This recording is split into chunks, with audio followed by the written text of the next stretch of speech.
Alex, it's Faye. God, I don't know what to say, not even over voicemail. I wish I could fight a Kraken for you. That would be easier than this. Kraken is a Dungeons and Dragons thing. It's like a massive octopus that eats ships. Okay, I'm babbling, delaying. I'm sorry. I clearly hurt you, and damn am I sorry, and I don't want to do it again, but I'm not all the way sure what I did. Like, probably because I'm white. That's such a white thing, but the other thing is, well, you said some things that I don't feel good about my bipolar. This is the longest voicemail ever. I hope you're still listening.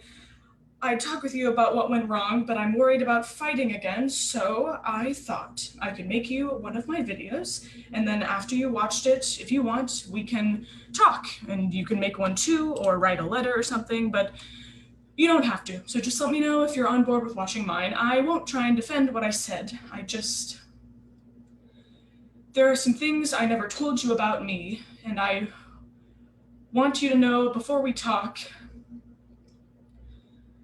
Alex, I don't know how you feel, but you know what? Just let me know if you're okay with the video thing. Never mind, just text me, okay? Bye.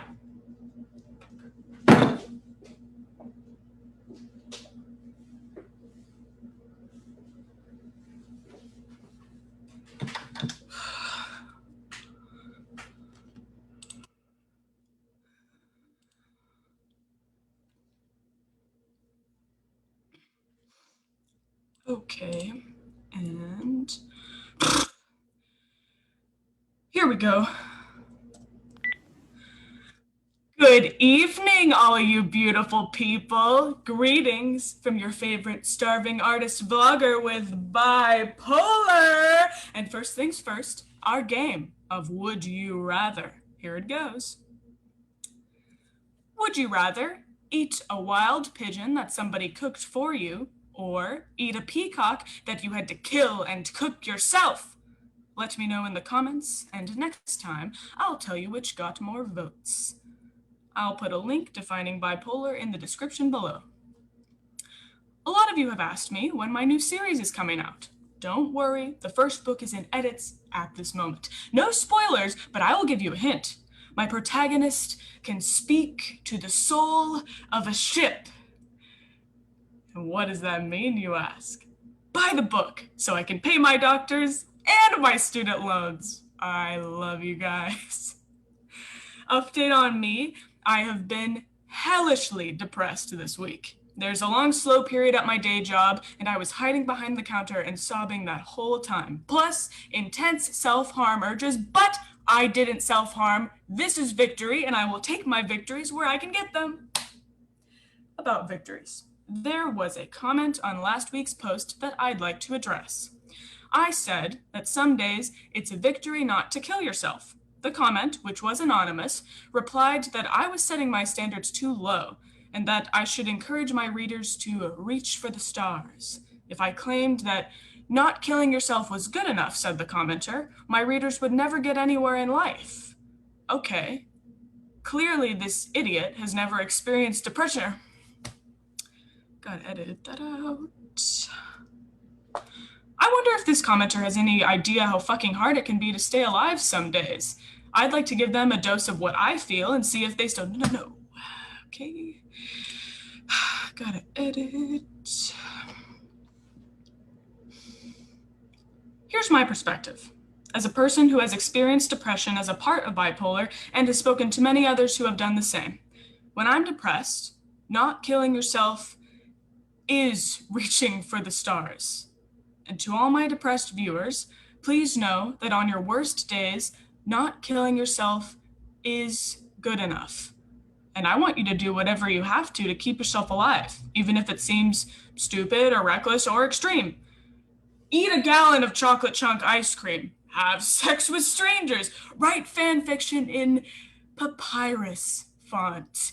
Climb barbed wire fences. Beg your friend to come over at 3 a.m. Start with the safer stuff. But as long as you're not hurting anybody, be stupid and reckless and extreme if you must. Life may not feel worth living. Hell, I know how that feels. I also know how it feels to be glad I didn't kill myself. And that's what I want for you too. I'm putting hotline numbers in the description that you can call if you're having suicidal urges or self-harm urges. Check them out if you desire. Also, some other blogs that might help you feel you're not alone. Have as good a Friday as you can.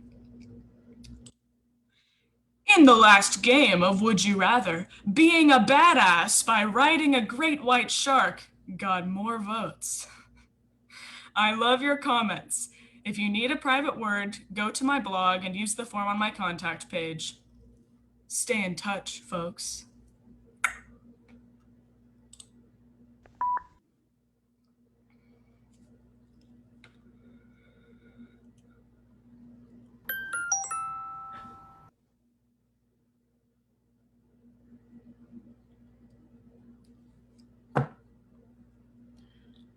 Okay, Faye.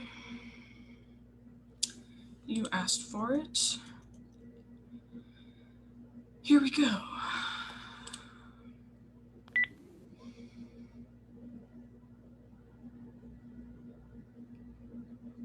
Hi, Alex. This is definitely take 1 of this video, and you will probably get take 4. Dealing with my, insecurity about being white. That is my job, not yours. And anyway, it's the bipolar stuff you should know about. So I will talk all my feelings out, and then I'll do an actual legit video after that. How can I don't know if... Okay. How do I do this? I have been so depressed, but I don't want to scream my guts out at you, even though it feels like you kicked me in the stomach, you son of a bitch. We're not using that. People spew filth in my video and blog comments, but who cares? But you, I felt easy around you until, well, you scared me.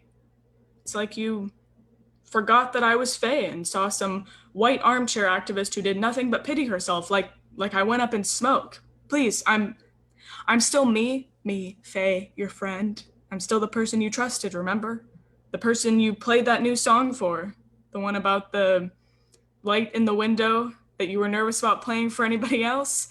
And you told me about the dragons you played with on the playground. You called them poison green dragons and iris blue dragons and bleeding red dragons, and how the other kids teased you for that. And they pushed you off the play structure and broke your arm, and you didn't play dragons for years.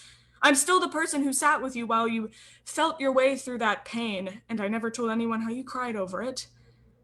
And I trusted you. I told you things I've never told anyone. I never told anyone else how resentful I got about being mom to my sisters while our real mom and dad had to work. And I told you about my first lines to... God damn it, I trusted you and you made me feel like garbage. Not using that. Okay. I trusted you, and now I feel all lost.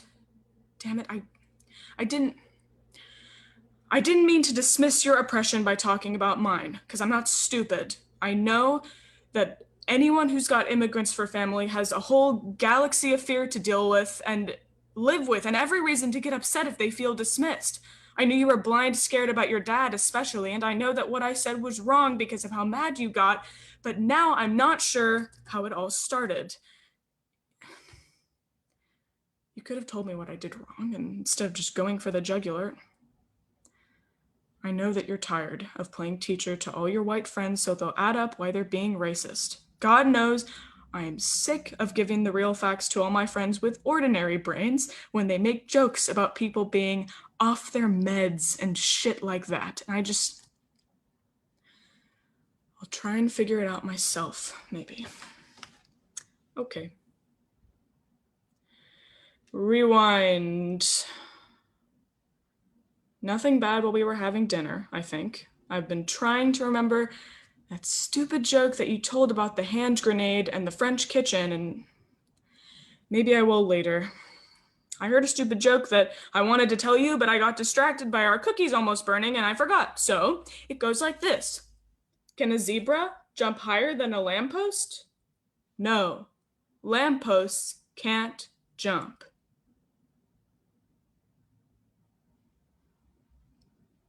If the cookies had burned, the fire alarm would have gone off, and if we ever make that chicken and chili recipe you mentioned, we'll have to do it at your apartment because there is no way you can blacken chilies on my stove without the alarm blaring your eardrums out. But I absolutely maintain that your oven's temperature fluctuates, and that's what messed up my buttermilk cake, not your... We won't be making any cookies unless I figure this out. Okay. Take 2. I got so comfortable. And I guess that's why I got the guts to tell you how I really felt about, my pain, my truth about how the world is systematically oppressive towards people with mental health problems. And I was honestly terrified.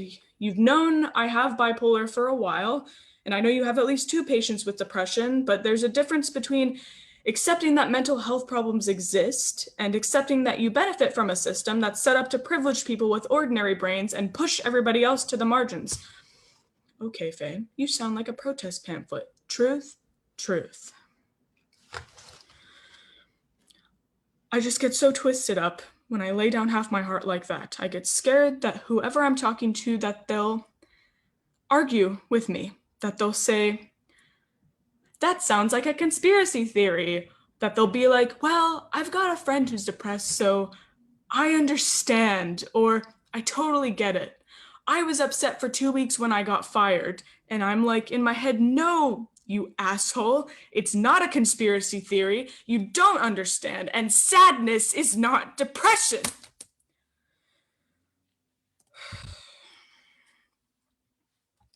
Rant over, I hope.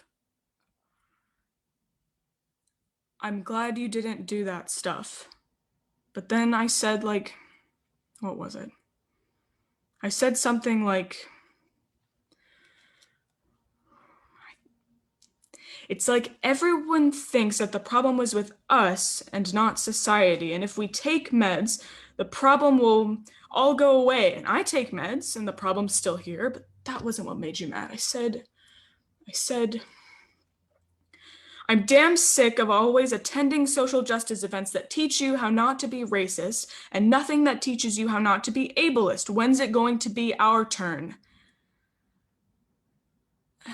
Ouch. That bit about the social justice events was completely thoughtless, actually. I should have apologized then. And it's also true that what you said tore a piece off me. It left me reeling, and those things aren't mutually exclusive. Do you know how awful it would make me feel asking me, what do you know about oppression? It's true, I'm white, and my family has never dipped below the poverty line, and like you said, the ways my bipolar makes life harder for me aren't obvious. But you can't know how much effort it takes to hide it, or all the consequences if I slip up. You don't know, so why do you get to tell me to stop preaching? Shit, preaching. Is that what you heard? Preaching, not confiding, not trusting you? Because that's what I meant. How can you ask me, where the hell is your suffering? How can you say that? You know that invisible pain exists. How dare you tell me that I'm perfectly fine? How dare you tell me that some mentally ill people get hurt by the world, but I'm fine. So how do I get off claiming I'm oppressed? You know how much, you don't know how much it costs me to look like I'm perfectly fine. Okay. I gotta take a sec. I'm making all these dumb mistakes, so I will do the first line thing. Let's see. Okay. Chapter 1. I was crouched by the riverbank, ready to snatch a fish for breakfast, when a secret leaped out of the water and grabbed me by the wrist. Chapter 1. The rusted robot, covered in moss and wrapped in vines, stared back at me with empty eyes. It would be my next friend. Okay, back to work. What you said tore a piece off me, left me reeling. I don't know why I lost my temper. Usually I just go cold when I'm mad. I start listing off facts like an ATM machine spitting out bills, but You don't need the facts. You can always look up the facts. Maybe don't, though. The internet isn't always kind to us, and neither are books. A list of symptoms with no face attached makes us sound like shrapnel at a birthday party or like a monster. I want you back. As a friend, if nothing else. Is there some way that I... Okay. Fuck lists of symptoms with no face attached. I tell stories on my vlog. If I can tell them to thousands of internet voyagers I've never met, I can tell them to you. So, let's see. You can do this, Faye. Get some guts. All right. Damn it! Why can't I just do this? Why can't it just be easier? Why does everything have to be so fucking difficult? This is hard. I am going to try to show you what mania means. You'll know some of this, doctor and all, but probably not everything, so I'll just play it on the safe side. Mania is a mood that you get when you have bipolar, the other being depression, but I can't even imagine talking about depression right now, so I will start with mania. Please don't judge me. Manic brains can't control their thoughts. They can't control their actions. But why the fuck am I wearing my scarf? So please don't go around thinking bipolar people are horrible, because we're not. We're impaired. We're disabled. Okay.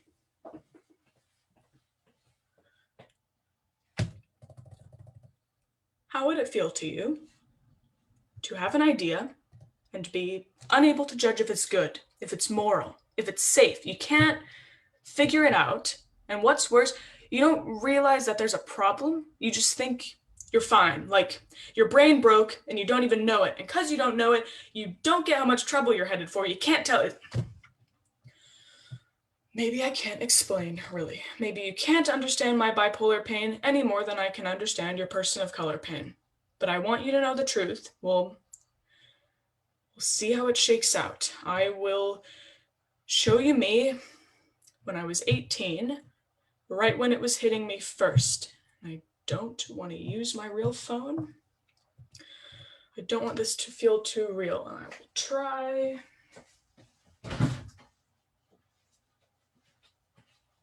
Phone.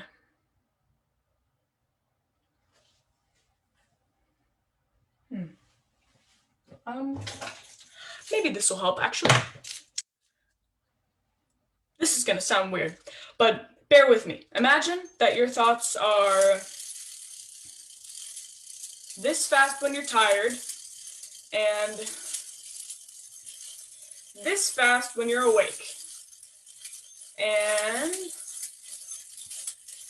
excuse me, this fast when you've had 2 cups of black coffee. Early stages of mania is like 2 cups of black coffee all the time. I'll show you. All right. Here we go.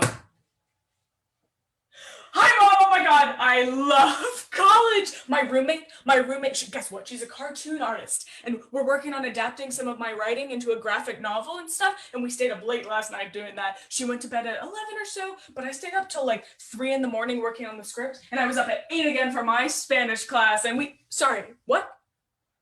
Oh, I think I need less sleep these days. Maybe the coffee's better here. Ha! No way, it's not. But I'm not tired. Anyway, my Spanish class is great. I've been getting all my work done really, really fast, and I want to try and move to the 200 level soon. I knew the 100 level wasn't a good place to start, but hey, Dad was like, it's your first year. You gotta start easy. Anyway, my feminist fantasy club is meeting this Thursday, and sorry, I interrupted. What was that? I didn't tell you about that? My feminist fantasy club, we read feminist fantasy books, and then we meet and talk about them and analyze our own internalized sexism so we can improve our writing. And the other folks are so smart. I'm learning a ton. I want to learn. Mom, I want to write books that other women will read and feel empowered. And there is so much sexism in fantasy, racism too. We need to fix that. Maybe next semester I will start a club around racism in fantasy. Who knows? Oh, Mom, it's fine. I'm only doing my courses and the graphic novel stuff in the feminist fantasy club, and sometimes I spend Saturday helping the community garden. It's all good. Worrisome. An overdraft charge? I have never had an overdraft charge. Okay. Let me look at my online statement for this month. Oh yeah, I totally forgot. I bought some extra books. Algebra 205 needed 2 textbooks and the others are for me. Duh, of course I'll have time to read them. You know how fast I read. I can always pull an all-nighter. Hell, I don't know why I had so much trouble staying up all night in high school. It's so easy. Anyway, no more overcharging. I swear. All good. Just an excited college student, right? Just busy, just wants to help others, just making a few mistakes when she is out on her own for the first time. That's legit, right? Doesn't everyone want to feel like they've had 2 cups of black coffee all the time? They goddamn shouldn't. This is early mania. And this is actual mania. Your head is like this all the fucking time. Never stopping, never resting, and never realizing that you're going faster than you can sustain and trampling over other people while you do. Okay, watch this. Mom, guess what? I started the Racism and Fantasy Club. Oh my god, the discussions are so great, and the graphic novel is going really well. My roommate doesn't have as much energy as me, so she's kind of behind. But hey, drawings take more time. She didn't ask me to stop getting up and doing stuff in the middle of the night, and says it keeps her up, so I'm mostly hanging out in the common room at night. Sorry, what? Maybe 5 hours tonight?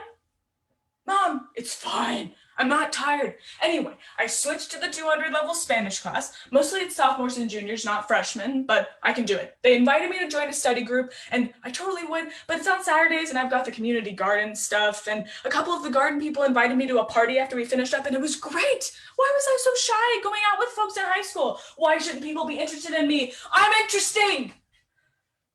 Yeah, a party. I am at college. Of course there was drinking. Do you think there's ever going to be a college party without drinking? I had a beer. Mom. Okay, I won't do it again. But aren't you glad things are going so well? I'm so happy, Mom. I'm doing all this stuff, and it's just amazing. But it's not really so bad, right? Several clubs, a harder class, not a ton of sleep, 1 beer at a party, a bit more than usually happy. Surely nothing is really wrong. Except that I was lying my mouth off. I neglected to mention I'd also moved to a 200 level English class. I exaggerated my sleep. It was more like 2 or 3 hours a night when I got any sleep at all, and I was getting drunk every weekend. I knew my mom wouldn't like that, so I didn't tell her. But none of it actually felt like a problem to me. I was 1000% sure I could handle it. And what are the symptoms of mania? Lower desire for sleep, check. Tendency to overestimate what you can do, check. Mind that produces dozens of ideas that you believe at the same time are brilliant, check. A ton of energy and desire to start projects, check. Euphoria, check. All I needed was an example of reckless behavior.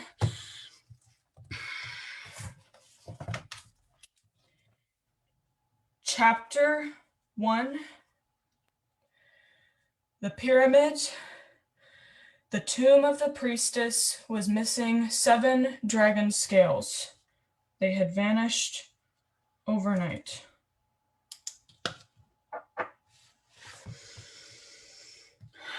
All right, so all I needed was an example of reckless behavior, and I got it.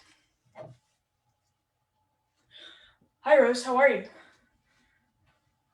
Good. Actually, I kind of need to talk something through. This is best friend territory. Thanks. So, I went to a party, one of those parties I told you about a few weeks ago with the drinking, and I was all excited, and my new friend Zach was there, and I knew he liked me. I mean, in a sex kind of way, and I don't really feel the same way, but last night it was so stupid. And I wanted to do something fun. Rose, I didn't think at all. I didn't think about whether I'd hurt his feelings if I had sex and I didn't actually like him. I didn't think about whether I really wanted to lose my virginity right now. And we were both wildly drunk and we didn't have condoms or anything. And it was awkward and uncomfortable. And all I could think about was how loud the sofa was squeaking. And then I had to have this awful conversation with Zach about how I didn't actually want to be his girlfriend or anything. And now I'm sitting in my room wondering if I'm pregnant. And this sucks. No,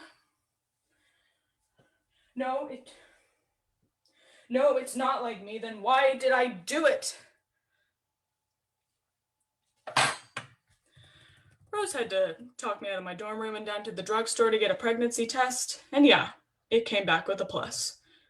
I never told Zach. Instead, I had an excruciating conversation with my, thank God, liberal mom so I could afford the abortion I needed. And after that went down, I cried for 2 days. A little bit because of the abortion, but mostly because I felt like I'd wrecked my image of myself as a responsible person.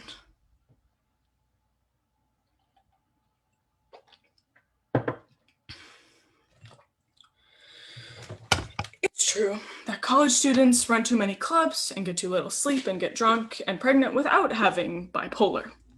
But the thing was, I couldn't stop. I could have done hard drugs or cheated on a partner or crashed a car, and I still wouldn't have been able to stop. I'm just lucky that I didn't hurt anyone but me, and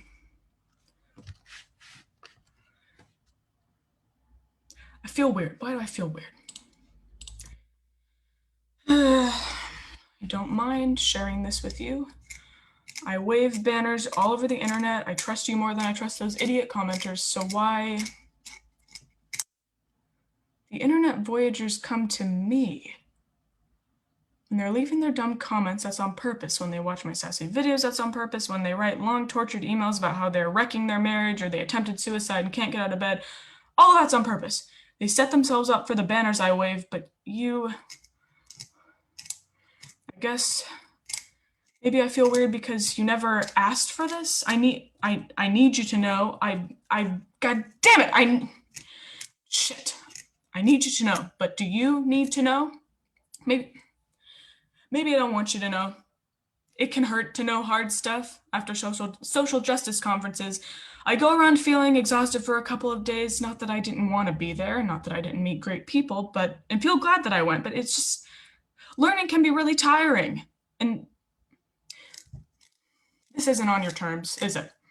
I don't want to be the one who gives you that exhaustion, especially when you're not expecting it and haven't prepared for it. Like, when I go to a conference, I get ready. You ready? I don't want to be your teacher. Is that what I'm doing? I want to be your... It should be so easy to say, but it's not.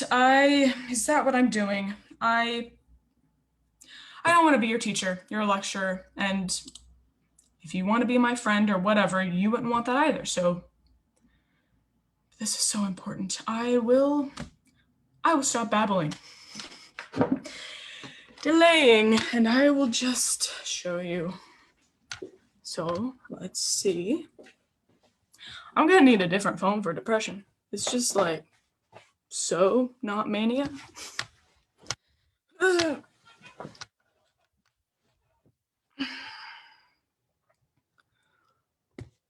Oh.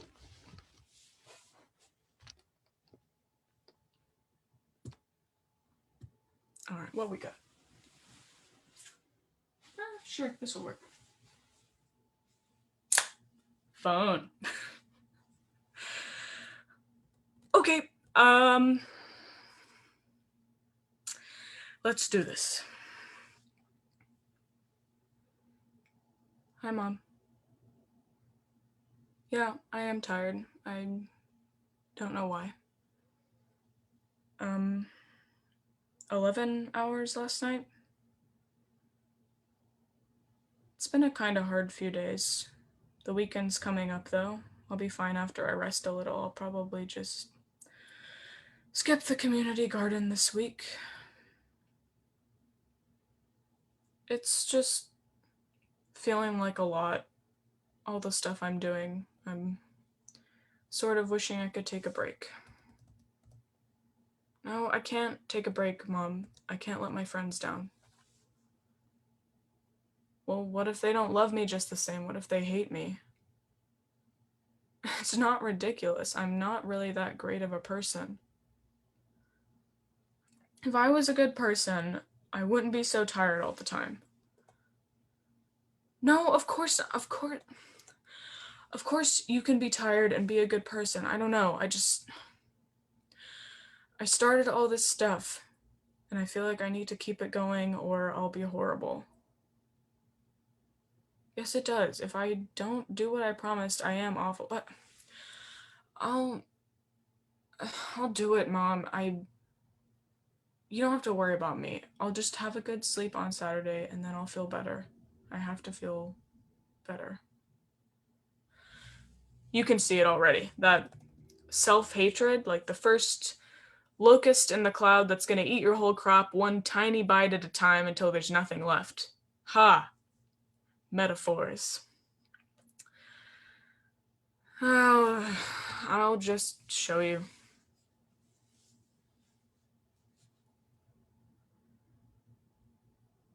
Hey, Mom.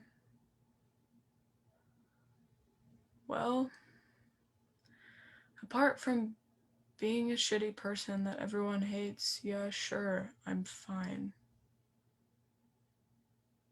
I've canceled all my meetings 2 weeks in a row, and people keep calling me and asking me what's wrong, if there's anything they can do to help, but I know they just want me to get back to normal. They have to hate me. I hate myself. Yeah, my English professor called me in for a meeting. She asked me if I needed anything, but I feel guilty. I've been missing her classes. How many? I don't remember. I can't keep track of anything. I know I'm a horrible person. I guess no wonder my friends don't care. They don't. They just want me to be happy Faye again. I haven't eaten lunch with anybody. I'm mostly eating at night.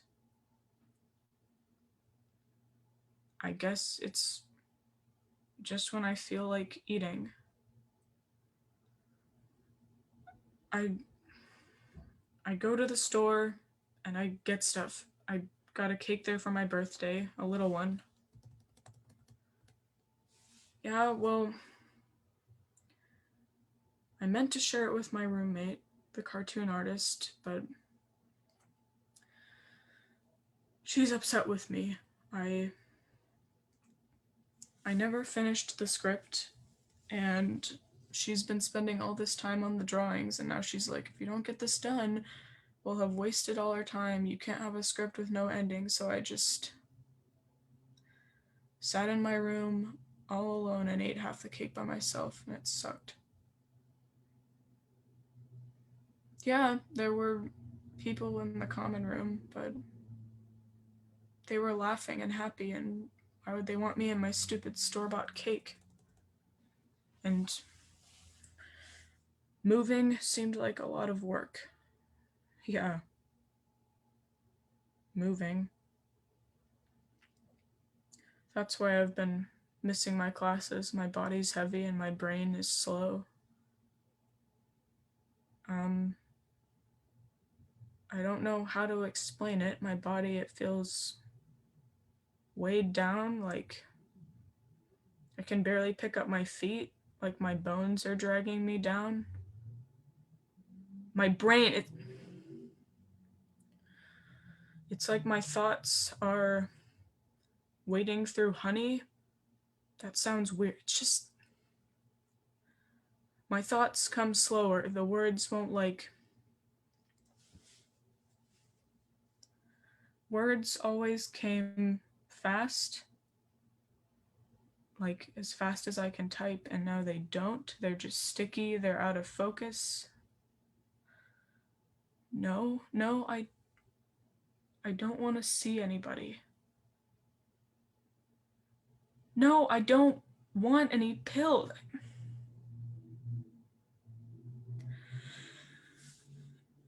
It's probably just that it's darker this time of year. It'll be spring soon and then I'll feel better.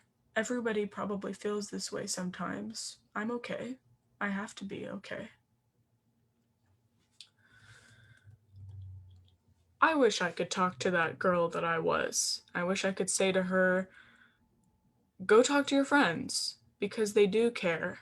Go eat. Go see a therapist. Go get the pills. Do all the things before it gets worse. Stop that slide down while you can.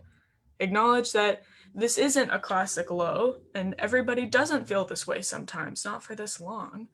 Don't wait to ask for help until it's almost too late.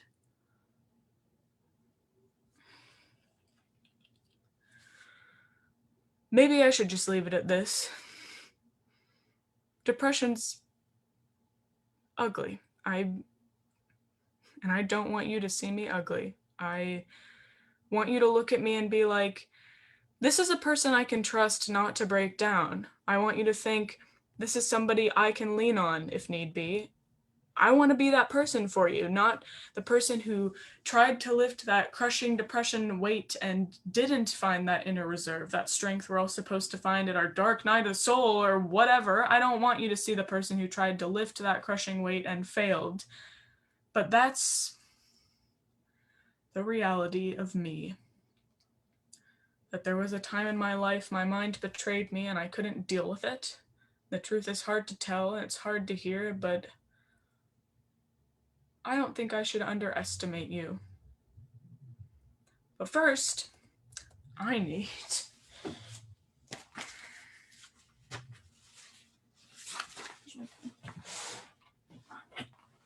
Chapter 1. Every couple wanted the perfect child.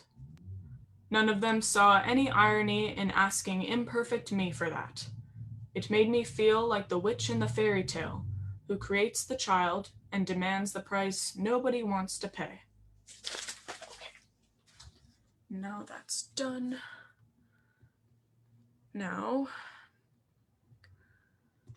no pamphlets, no speeches. Just my pain.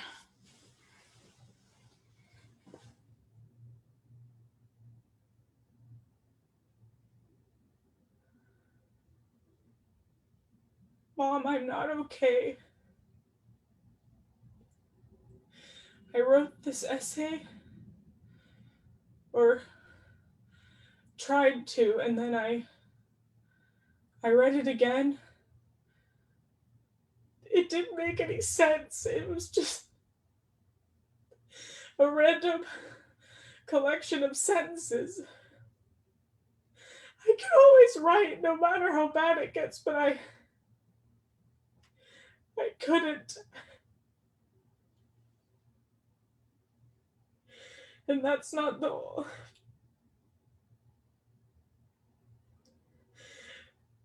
Mom, I haven't been eating. I don't eat all day. And then it's night, and I can't stand it anymore, but the cafeteria is closed. So I walk down to the grocery store, and I buy, bread and bell peppers and apples, and I eat them, but the next day it starts again. Because I don't deserve to eat. Not exactly. What I mean is, I tell myself, if you go to your classes, you can eat. Motivation, but I can't go to my classes. I just can't, so I don't eat except at night. I don't know. Weeks. I know. Somebody told me I looked really good the other day, because I'm losing weight, and I just wanted to be like, fuck you. No. That's not it. I've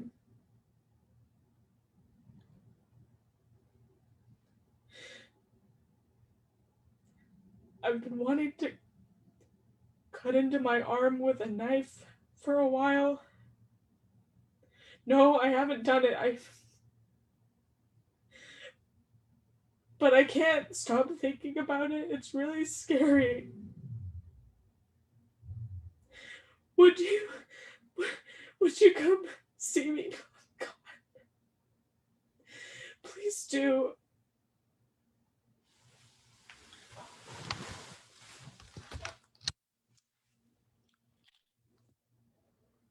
Mom flew out to college a few days later, and I was such a mess. I barely left my room, except to stumble down to the store and buy random food, and I hadn't taken a shower in 2 weeks.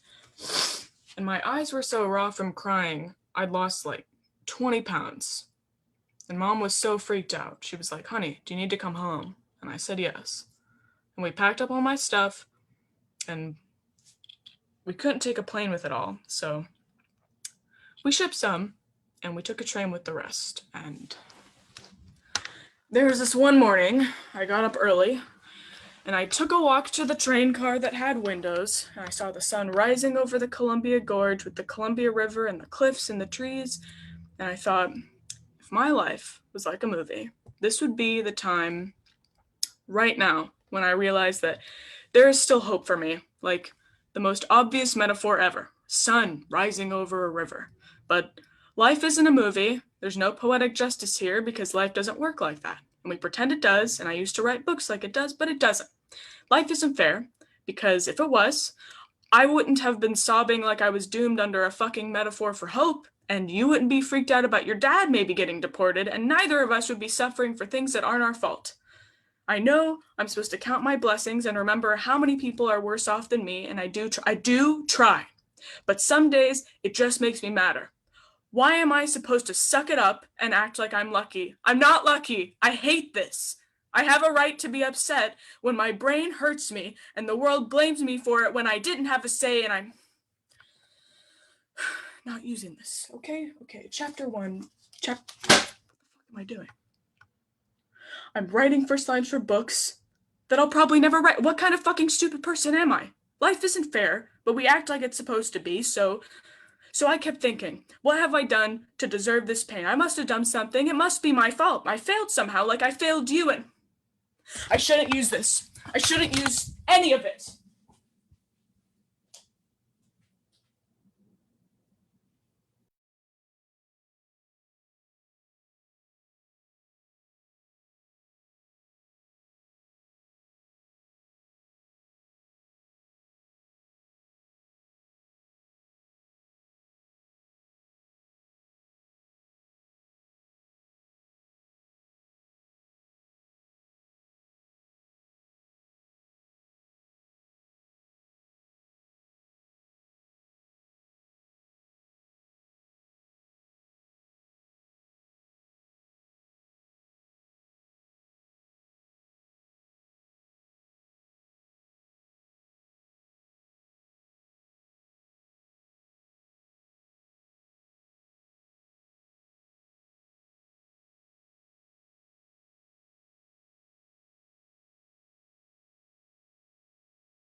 waves crashing and the tide pulls out. It's an angry sea, but there is no doubt that the lighthouse will keep shining out to warn the lonely sailor. And lightning strikes and the wind cuts cold through the sailor's bones to the sailor's soul, till there's nothing left that he can hold except the roaring ocean. But I am ready for the storm. Yes, already I am ready for the storm. I'm ready for the storm. Give me mercy for my dreams, 'cause every confrontation seems to tell me what it really means to be this lonely sailor. But when the sky begins to clear and the sun it melts away my fear, I'll cry a silent weary tear at those that need to love me. And I am ready for the storm. Yes, already I am ready for the storm.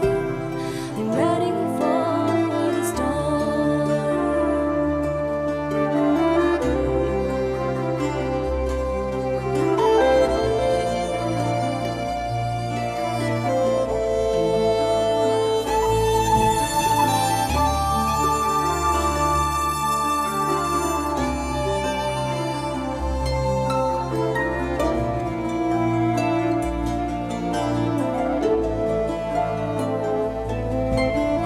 Distance, it is no real friend, and time will take its time, and you will find that in the end it brings you near, a lonely sailor.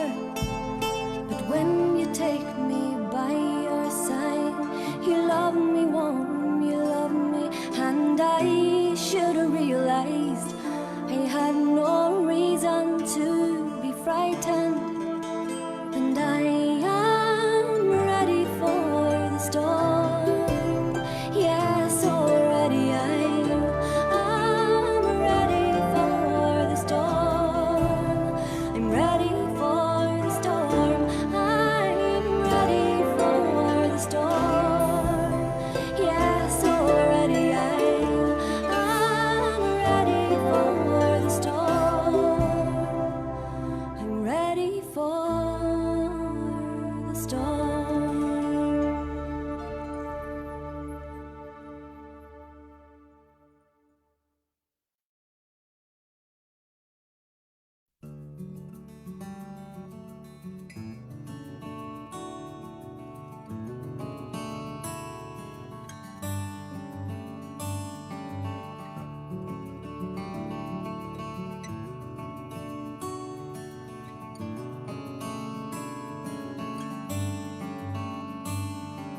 Guess I wasn't the best one to ask. Me, myself, with my face pressed up against love's glass, to see the shiny toy I've been hoping for, the one I never can afford. The wide world spins and spits turmoil, and the nations toil for peace. The paws of fear upon your chest, only love can soothe that beast. And my words are paper tigers, no match for the predator of pain inside her. I say love come to you, hoping just because I spoke the words that they're true, as if I've offered up a crystal bottle of truth. And with his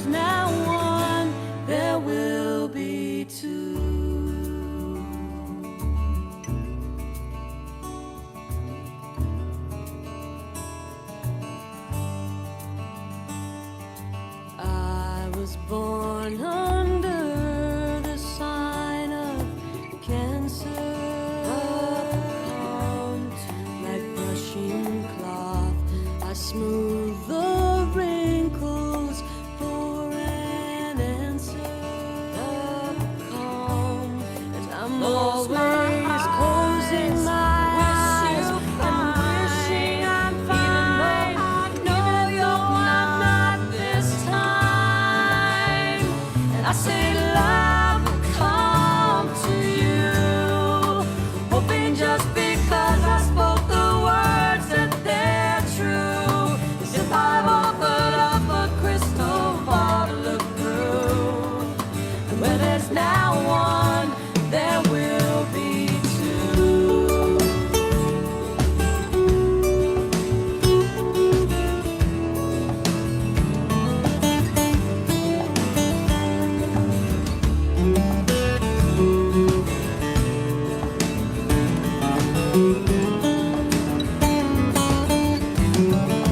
Dodging your memories, always on the outside, looking in on others' lives. I say love will come to you, hoping just because I spoke the words that they're true. As if I've offered up a crystal ball to live with you, where there's now one, there will be two. And I wish her insight, the battle love's blindness, strength from the milk of human kindness.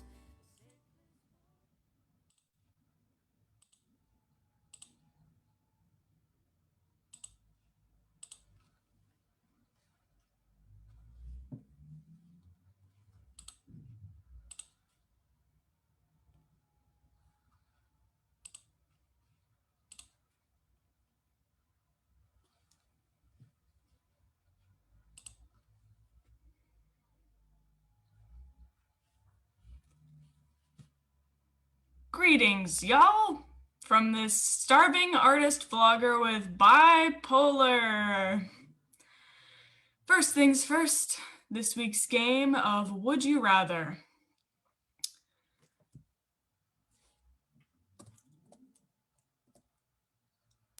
Here it is. All right. Would you rather eat a slice of chocolate cake with Dame Julie Andrews or eat a serving of creme brulee with Sir Ian McKellen? Let me know in the comments, and next time I'll tell you which got more votes. In the description, I'll put links to Dame Julie Andrews in Sound of Music and Sir Ian McKellen in Lord of the Rings. Also a link defining bipolar. Here's the thing about depression. It's hard to give a hand to other folks when I'm struggling pretty badly myself. The only thing I can really do is be honest, which doesn't feel like enough, but it'll have to do. My psychiatrist wants to up one of my meds. Many of you know what med changes feel like, but for those of you who don't, it's kind of like this. You're a sci-fi character firing at an enemy spacecraft from the ground, and you fire and you miss, and you fire and you miss, and you hit it! For once you hit it! And you cheer and you're excited, and then the spacecraft which is now on fire comes hurling right at your face, and you have to leap out of the way. And that spacecraft hurling right at your face, that's the medication side effects. Just in case anybody didn't get that, I'm sorry, I am tired. And speaking of sci-fi, many of you, my lovely readers, also write in a variety of genres, so I'll tell you what I've been trying to tell myself these past few depressed days. This might be useful whether or not you have bipolar, actually. When I'm depressed, no idea seems good, even if it is. They all seem like utter garbage, and I ask myself why I was so stupid as to think I could be an author in the first place. I ask myself why I was so stupid as to think I was a worthy person. Those voices are not going away. I mean, you can drink them into oblivion, or numb them with peanut butter cups, or get into fights with your family, whatever. Believe me, I've done all that shit. But then you run the risk of killing off your creativity, and no writer wants that. And you also run the risk of killing off your relationships. So, when the voices come, as they inevitably do, I try to remind myself what they really are. Depression, mania, and fear. A lot of fear. Fear of never being able to write again, fear of being misunderstood, fear of never being loved. I'm not going to be that snake oil person who claims she knows how to get rid of those voices, those fears, because I don't. But here's something that might help. You're brave. You're brave for surviving with your depression, your mania, your whatever. I know it's true because I've done it, and I know how hard it can be. Have as good a Monday as you can. In Friday's game of Would You Rather, eating a wild pigeon that somebody cooked for you had the most votes. I love your comments. Need a private word? Use the form on my contact page on my website. Stay in touch, folks.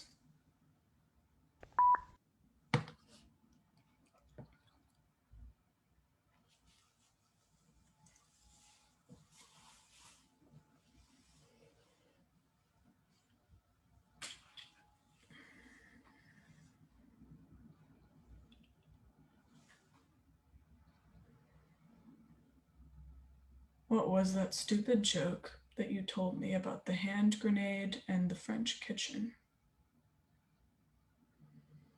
What do you get when you throw a hand grenade into a French kitchen? That was the question. Linoleum blown apart. You get linoleum blown apart. Oh my God, that's so bad.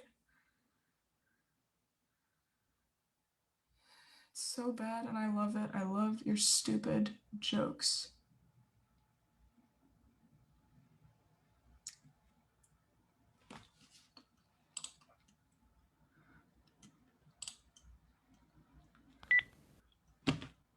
Okay, I'm gonna try again.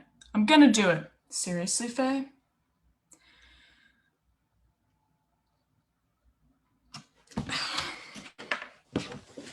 Alright, so I kept thinking, what have I done to deserve this pain? I must have done something. It must be my fault. I failed somehow. Some days I still think that way, even though technically I know better.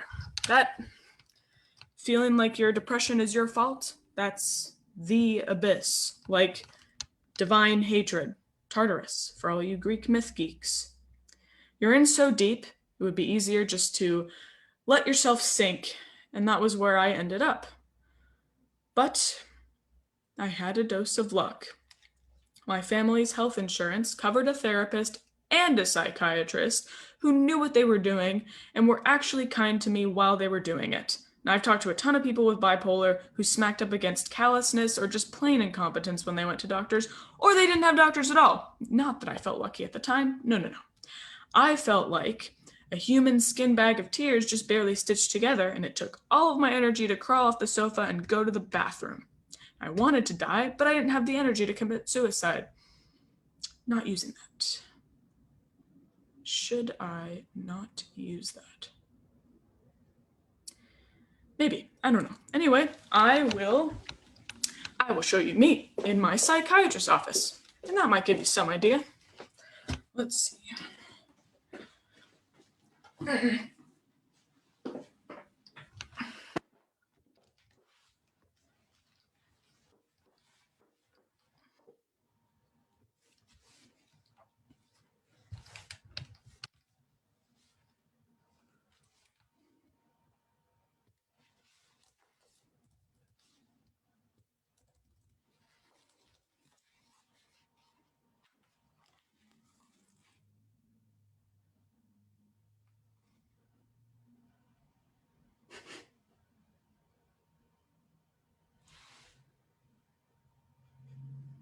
I don't feel any better. 6 weeks. I have to wait 6 weeks before this stupid pill works. But is it like supposed to help? It's not like I'll wait 6 weeks and still feel this shitty. Oh my god. Isn't there something that always helps? Or like almost always? Fuck.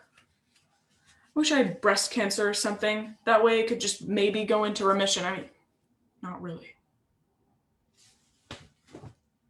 Lithium? Isn't that supposed to have like a ton of side effects?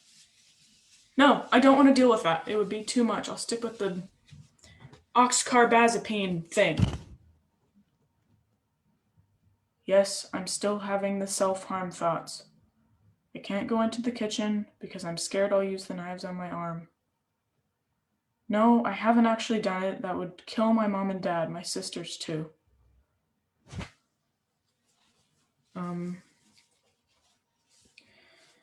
14 hours a night, sometimes more. No, I don't want my friends to see me like this. I'd rather they remember the good Faye. Well, my best friend Rose, she's been coming over every week. She goes to college here, so she sits on the couch with me, reads me joke newspapers and fantasy short stories and stuff. Yeah, she's awesome. How do you think I feel about myself? I suck. Challenging my distorted thoughts?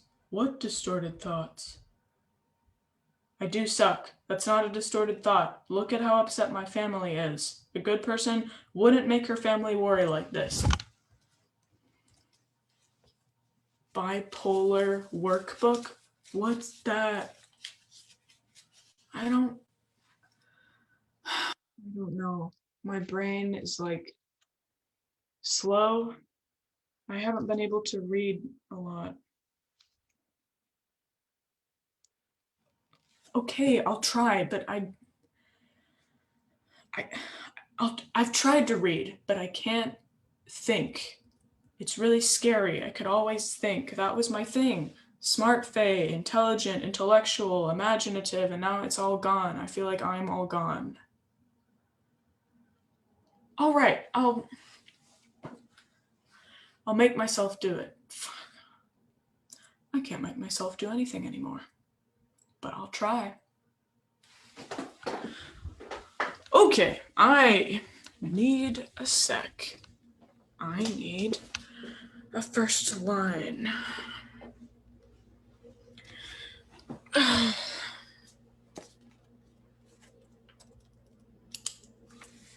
Chapter 1. The god had turned 7 of his children into walking corpses, but he wouldn't get the 8th. I would make sure of that. Okay, better. Remembering this stuff is like so hard. I don't want to say poor me, because everyone's got that thing, that memory they don't want to look at, and I'm not claiming my pain is, special, except I sort of am. Not more important than anyone else's pain, that's not what I mean, but it's difficult in a specific way. My life is harder than it would be if I didn't have bipolar, and saying otherwise, that's a lie. Your life is harder than it would be if racism and xenophobia didn't exist, and saying otherwise, that's a lie too. I'm always cutting myself down to size, scraping and bowing and apologizing for my agony, trying not to offend people, trying to make it pass is not too bad, but it is bad. It's really bad. It is special, and I wish it wasn't, because believe me, that's a damn poor consolation when your brain is like, I'm gonna throw an abyss at you. I'm gonna break down that gate in your brain that holds back the rabid dogs. Good luck. Alex, I don't know how to talk about this in a way that doesn't hurt. I pile on the words to save myself because that's how I've always saved myself, with words, but it's so... You know what? I need to tell a stupid joke. Okay. How many bureaucrats does it take to screw in a light bulb? 2. 1 to assure the public that everything possible is being done, and the other to screw the light bulb into a faucet. Okay, that's better.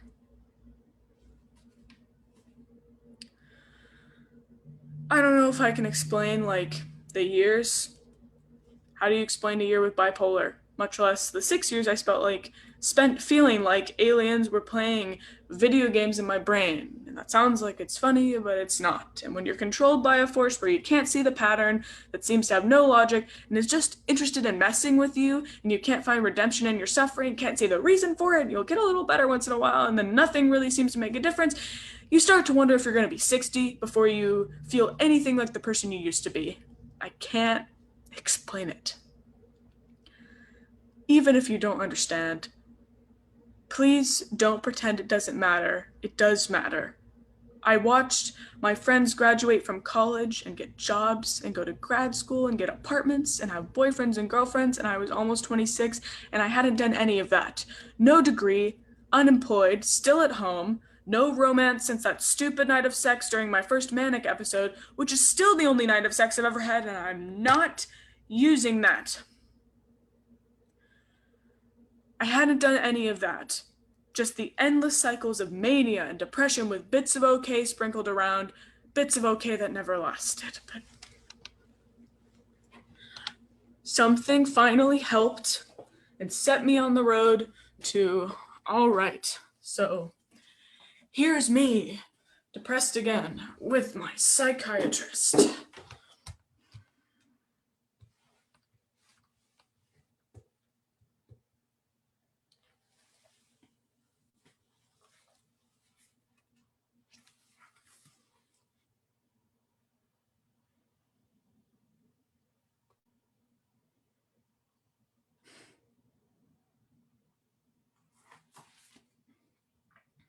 Yeah, I got out some the other night.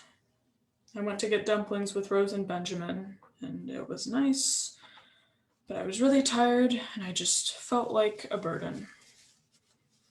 I know, they invited me, they wanted me around, it's just how I felt. Lots of them. No, I haven't acted on them. I stay out of the kitchen. It's just better if I don't see the knives, only now I'm getting this new kind. I keep wanting to jump in front of cars. I know I don't have to act on them, and just having them bothers me. It would bother you too. Yeah. Lots of distorted thoughts. You'd think it's just, they're so boring. I haven't had an original distorted thought since I don't know when. They're always like, Faye, you're a horrible person. Faye, you're hurting your whole family and you're wasting their money. It's so dumb.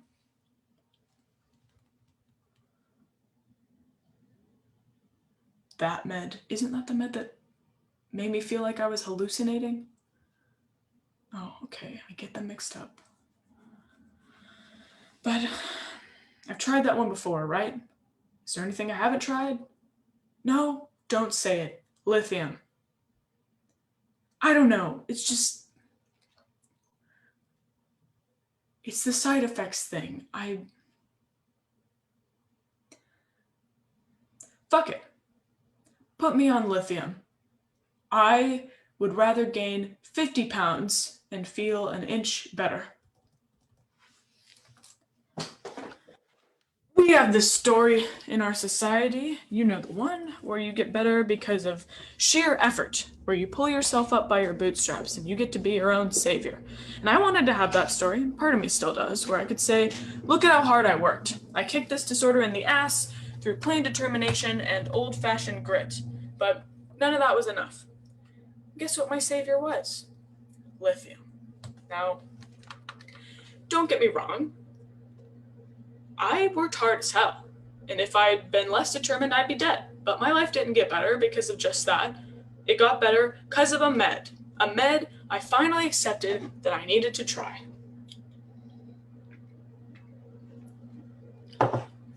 Is that disappointing? You gonna think badly of me for that? Probably not. You're a doctor. But sometimes I think badly of myself, that I couldn't live out the myth of the bootstraps, but I'm not gonna lie, and not just because lying is wrong. I tell the truth. I wave banners on the internet because I don't want other people to be ashamed to take meds if they need them, when it might give them their lives back like it gave me mine. Not that lithium's perfect. The moods still come. They're just less severe. I was handling them pretty well when we met, but stuff would come up because it touched my whole life. But still, I always liked being with you. Like that night after our last poetry class at the writing center, you were there, so it's not like you need me to talk about this, but I think I'm going to talk about it anyway, and I'll just not use that part. I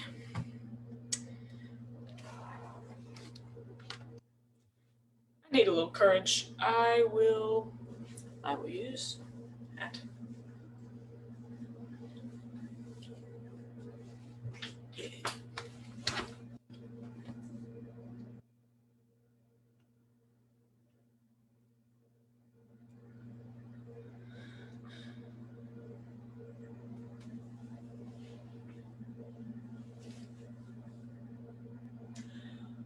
Okay. I acknowledge the legitimacy of your coffee. In theory, 2 syrups in an 8-ounce strip is legit. In theory, all fair trade coffee grown with sustainable methods is legit. But seriously, how can you drink that?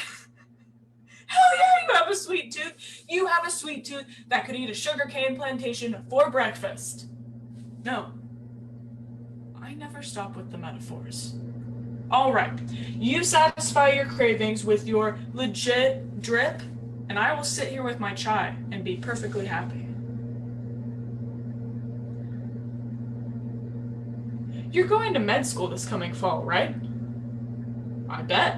I'm glad you carved out some time for our class before that. Most folks, they might get the urge to write poetry, but they don't feed it, so it just goes away.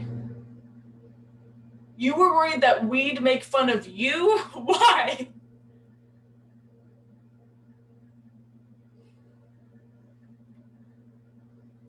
Yeah, I see. Too Christian for your liberal friends and too liberal for your Christian family. Me? Oh, I am a godless Christian. It means I think Jesus is right on when he talks about peacemaking and compassion and being persecuted for righteousness' sake, but I don't buy into the idea of a God with real power who literally parts the seas or raises the dead. To me, it's like, it's more powerful if Jesus' disciples knew he was dead and decided to go on anyway. That's the real resurrection, that his teachings didn't die. That's what life's really like. There's agony, and it's unspeakable, and you think you can't stand it, but you can, somehow, and you head off to go make something. You cook dinner. You go to a protest. You write a book. While you're still in that unspeakable agony, like the disciples did. Jesus died, and the disciples went on through their pain. And maybe that's a kind of resurrection, a continuing on. Maybe that... Sorry, I'm talking your ear off. Yes, that's why we follow Jesus. Because what he taught was so powerful, it didn't even die when he did. You look kind of cold. Yeah, I know you have a coat. I'm talking about your ears. Wind, take the hat. One of my younger sisters is like that. Ears are the first to go. And for me, it's the back of my neck. Until we part ways. You're obviously not fine. Don't be a chivalrous idiot. Thank you for defying idiocy. Hey, what did the tie say to the hat? You go on ahead, I'll hang around for a while. Oh, yeah, a new song, what's it about? Wow, who doesn't love a good song about a light in the window? Of course, I would love that. Go ahead, just play.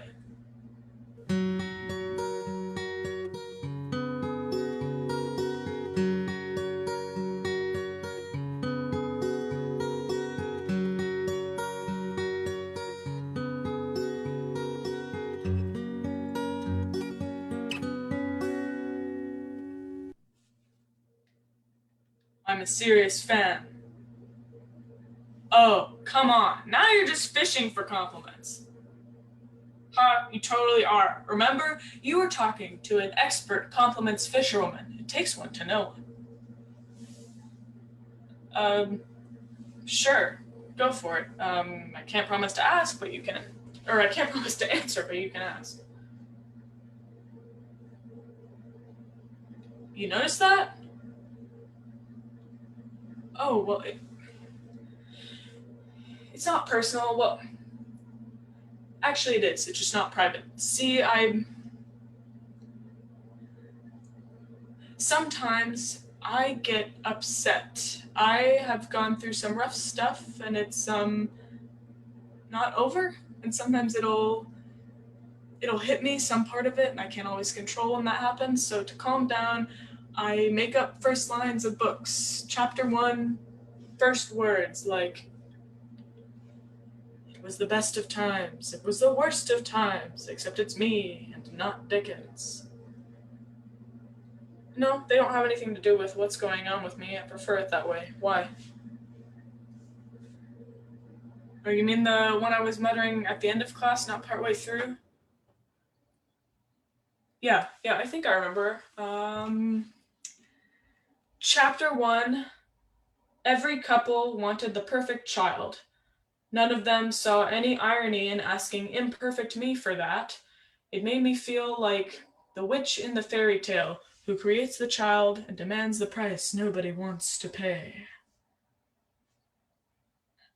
Well, maybe I'll write it someday. That would be a fun one. You look kind of funny. What's up?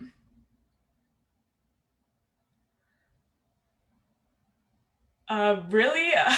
that that would be awesome. Who, when, and where? Oh, I can't. I'd love to, but I can't. Not if you folks are starting at 10. No, 10's too late for me. I go to bed at 10:30 every night. I have to. No, I don't have a curfew. I have health problems. It's okay. I'm sorry too. I didn't mean to snap. I hope that you guys have a good time. Lunch is terrific. Text me? All right. Thanks. And Alex, this is very important, so listen carefully. Are you listening? Great. Don't walk off with my hat.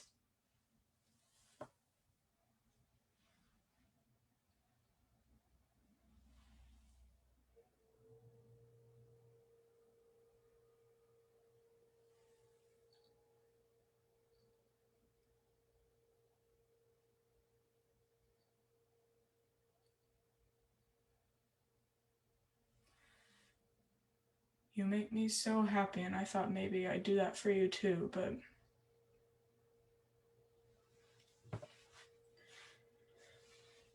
God, I hope I haven't fucked everything up for good.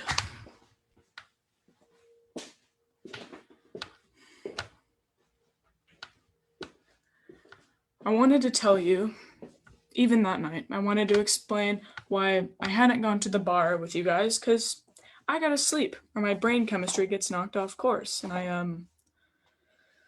when I got back home, I felt like kicking a hole in the wall, because I wanted to be at that bar. I wanted to have a classic 20-something life, and I don't.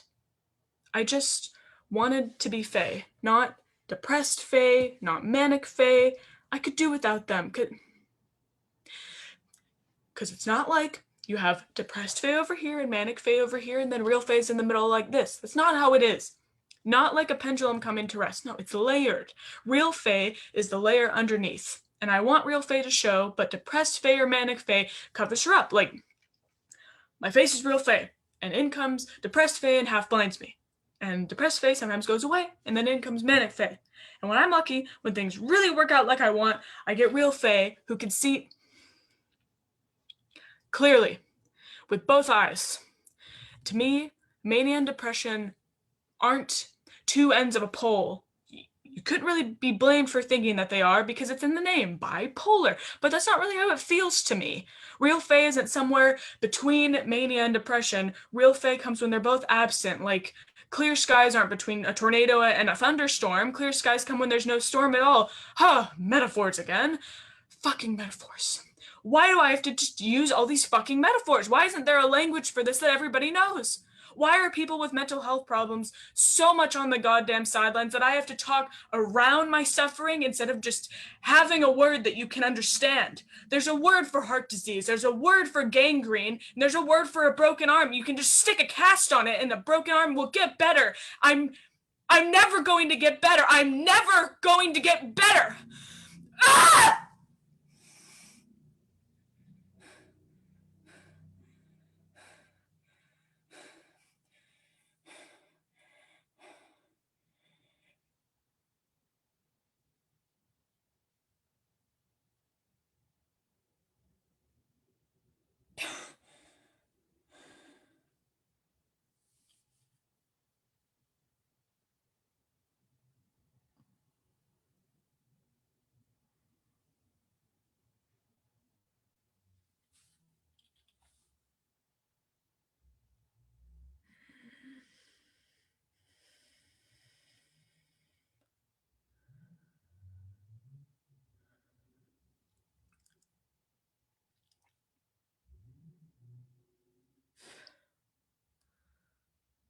I'll edit that out later.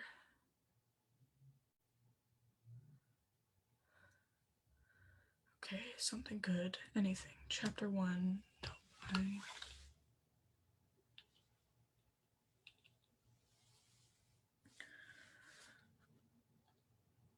I don't want to be a serious storyteller right now. I've told my story and it's wrecking me. Something else. Stupid joke. So, a woman rides up to her friend on a brand new motorcycle. Her friend says, "Classy motorcycle. Where did you get it?" "Well," says the woman, "I was walking down the street, and a man came up to me on this very motorcycle, and he got off the motorcycle, took off all of his clothes, and he said, 'Hey babe, you see anything you like? You can have it.'" Her friend says, "Good choice. His clothes wouldn't have fit you anyway."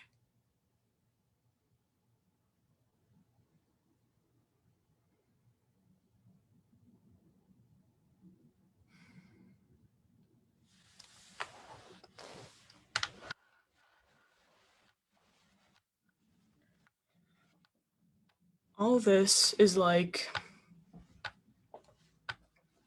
so much. I want you to know, I really want you to know, but I'm wondering, is this the right time? I mean, you're probably hurting like I'm hurting, so are you really ready to listen to my story? Yes, I want you to watch this. It's important to me, but maybe I should hold off until we've gotten through this fight, until you're not mad and hurt and actually might be able to see it. And when it feels like a chance to know me better, to understand Faye, your friend, and not a chance to see Faye, the white liberal, make her point. I can sure see why it might feel that way. I can do that. I don't need to hand you a phone book of my agony when you probably just want me to acknowledge that I hurt you. And if I have to hold off on giving you this video to keep being your friend, then that's what I'll do. And there's something else I want you to know, not now, but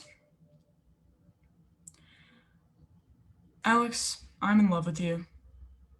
Maybe you'll have figured that out by the time you're done with whatever video I end up making. But if I'm perfectly honest, I've been begging, please understand me, please hear my pain. But what's understand all that is, Alex, please just hold me. Please just hold this body that's gone through so much.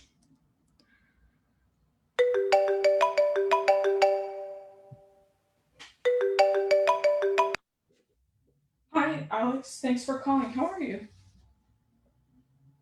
Oh, I'm sorry about that. I'm I'm struggling some. I just wanted to say again, I'm sorry what I said was stupid and kind of mean. Thanks. Yeah, about that video, I'm not sure I should give it to you right now. It's all about my bipolar and me being like, this is what's going on in my head, and it's kind of long and really emotional. I thought maybe I should give it to you later in like a few weeks or something. You do? Thank you. That means a lot, but I gotta say no on this one. It matters that you hear my pain. Yeah, for sure. But it matters just as much that you're okay. I know what it's like to be vulnerable and then to have somebody come along and throw one more damn thing on you. Some stupid thing they didn't even mean to be hurtful, but hurts anyway, and you really wish they just kept their mouth shut because you're already dealing with so much shit. So I'm gonna cool down. You're gonna cool down, and I can re-record this, and then you can watch it. A relief? Why? Oh, you had the same problem, huh? It's kind of ironic that. Oh, hey, that reminds me of a stupid joke. I built an irony detector, but it doesn't work. Do you know why? It detects everything except irony. Yeah, which one? Yeah, I think I know what you're talking about. The imperfect witch in the fairy tale one? Actually, yeah, I finally did. Short story. I finished it earlier today. Okay, go get ready for that. No, thank you for your forgiveness, I guess. Whatever it was, thank you.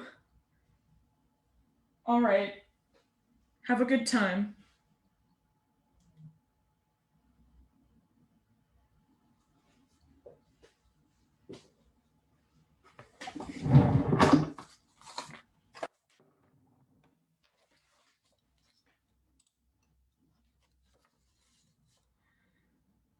Every couple wanted the perfect child. None of them saw any irony in asking imperfect me for that. It made me feel like the witch in the fairy tale who creates the child and demands the price nobody wants to pay.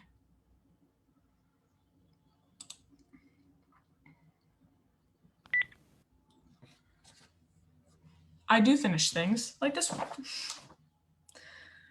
But some of these first lines, they'll just be first lines, because lots of folks can maintain some illusion of knowing how their stories are going to go, but some of us can't. We try to plan, but there's a good chance we'll be ripped out of whatever meticulous setup we've created, and we know it. So, if you hear the first lines in this video and you long for an ending that you can't have, or get annoyed that there isn't one, maybe just sit with that, with my reality. It's not an easy reality, but I can say this: I'm still here, despite everything. I'm alive, and just by virtue of living, I have the right to live. So, here I am, waving my banners.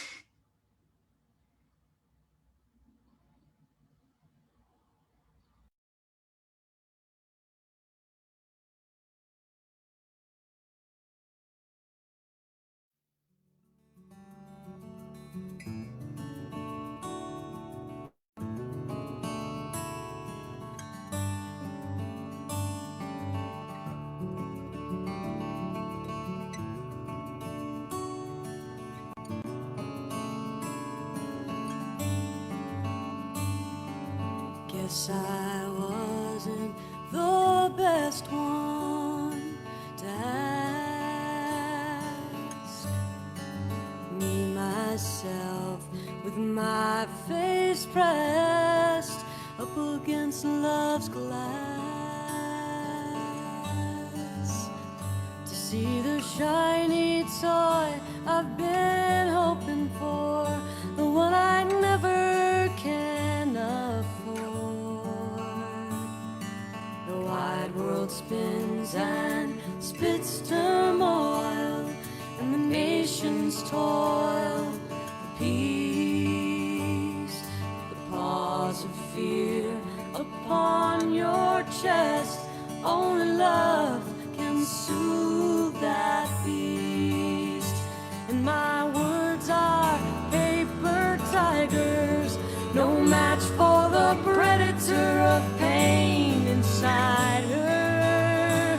I say love will come to you, hoping just because I spoke the words that they're true, as if I've offered up a crystal ball of the truth. And where there's now one, there will be two.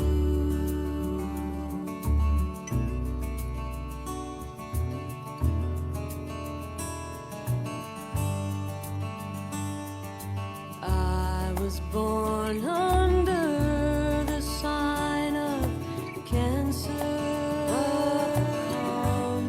Like brushing cloth, I smooth